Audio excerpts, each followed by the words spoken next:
everyone to Return on Automation, the show where we show you how to get the best return on your automation. I'm Patrick, the founder of Univium, and today we're going to go over all sorts of things related to AI and automation to help you automate the operations in your small business. And so, just to kind of hop current events, we go over something automation hot seat where I tell you how I would automate a given scenario. And then last but not least, we go over some commonly asked automation questions. So just hopping into the current events, and bear with me. Again, I'm running behind, so I haven't looked into these today, but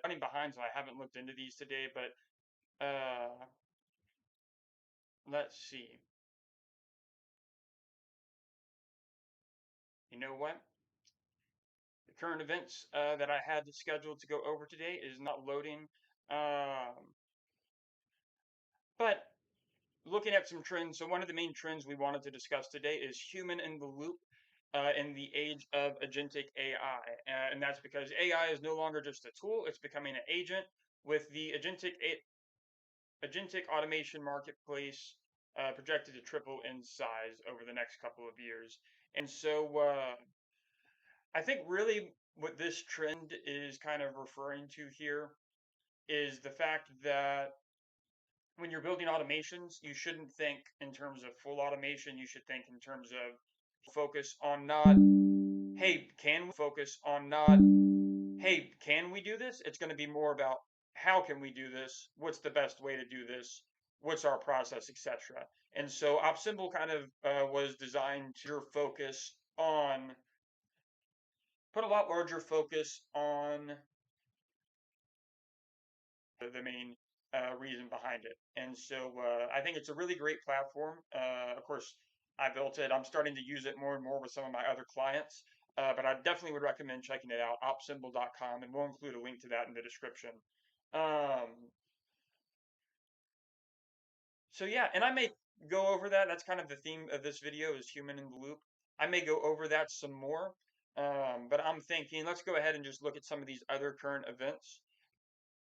SoftBank buys ABB's robotics unit and $5.4 billion acquisition. And again, my internet's not loading, so I can't get all the details that I wanted to for this. But I'll just say that I'm definitely excited to see where robotics goes as AI becomes more prevalent, because there's just all sorts of stuff that you can do in AI is here. One of my predictions, I'm thinking like, what are industries that will probably be safe from AI? One that no one ever talks about, I guess, is the I don't know what you'd call it, the hair industry. People that own hair salons or cut hair. I highly doubt that people will trust AI robots to cut their hair, to get next to their head with a razor or scissors, etc. So if you're anywhere in that industry, I feel like you're pretty secure compared to a lot of other industries right now with AI. That being said, there is someone that did build a AI robot to cut people's hair, and I'll try and include a link to that in the description as well. It's pretty funky, pretty interesting. Main Street AI team launches Deliver something, which I can't see because my internet's not loading. But they've launched, I guess, their consulting firm to help small businesses integrate custom AI and automation solutions. So they actually might be a competitor of Univium, because that's what we do is we help small businesses implement and integrate AI into their business. My chair's kind of low. I'm going to pop up a little bit. And then last but not least, Vertex and Kintsugi unveil AI-powered tax automation. I don't like doing my taxes, not because I don't like paying taxes, just because the process is complex, and although I enjoy complex things, I don't enjoy taxes. So I'm definitely looking to have that automated. I think that will be a great tool. So now on to the automation hot seat. This is where I go over a specific scenario, automation scenario, and I kind of talk about how I would automate it. Today we have automating content approvals with Notion, Slack, and Google Drive. I was actually just looking at Notion the other day, and I'm going to send this in the chat so you can see. New content drafts in Notion trigger Slack alerts for reviewers. Approved drafts get pushed. into formatted Google Doc, ready for publishing.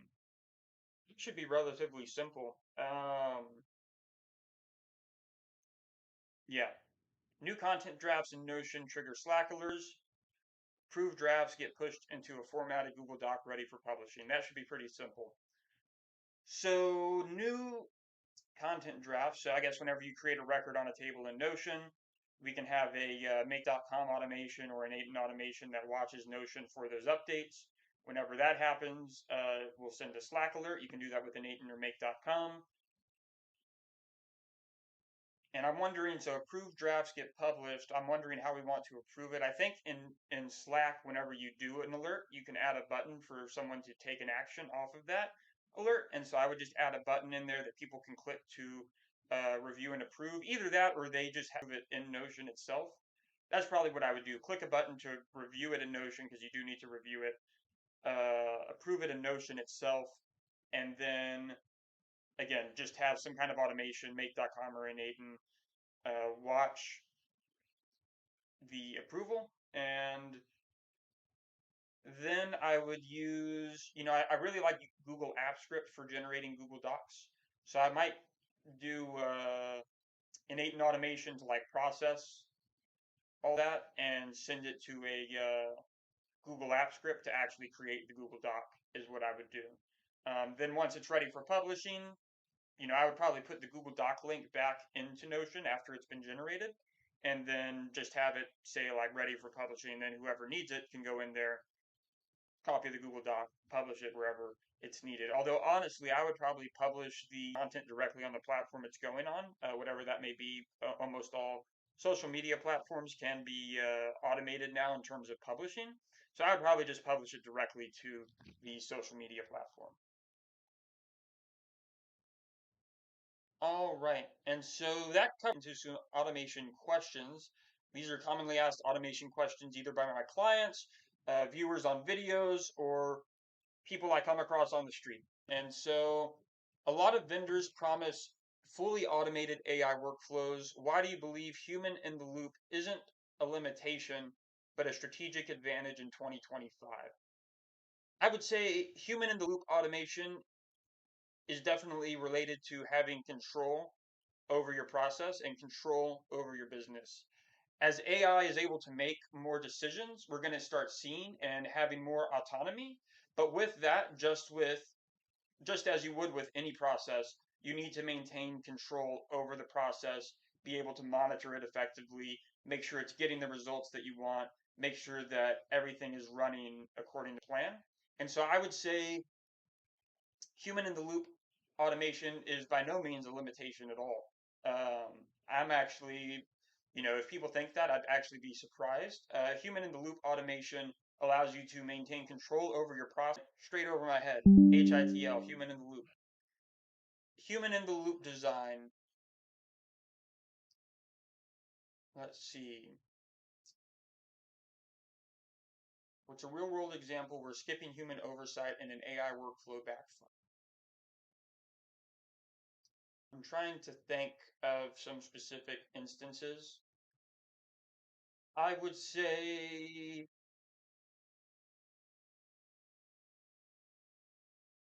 I would say, I'm thinking.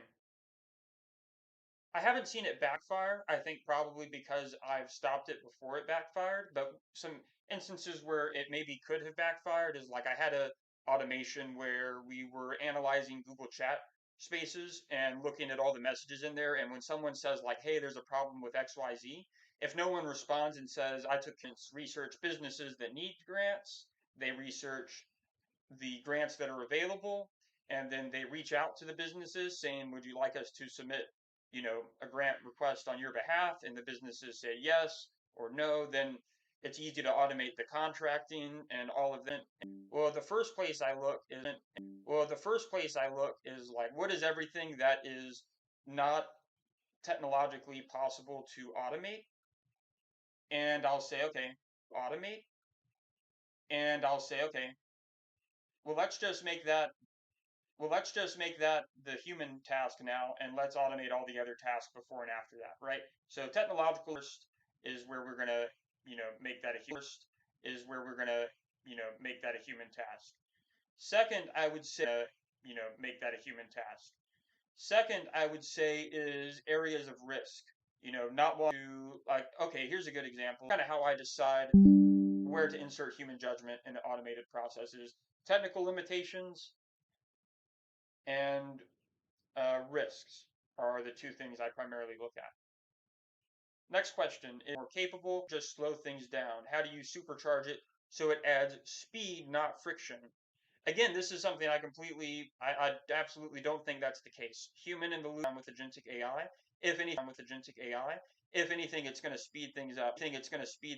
Because human in the loop automation allows you to automate, again, everything human related tasks. And so essentially you'll have every human related tasks. And so essentially you'll have everything automated. You'll have 90, 80% of your task automated, and that task that you don't have automated, you just snap your fingers, automate that, and you're good to go. It allows you to get your automations prepped and ready so that you can take the most advantage of agentic AI once it reaches, a higher level of operation. Become obsolete as AI gets smarter, or will it evolve into something even more strategic?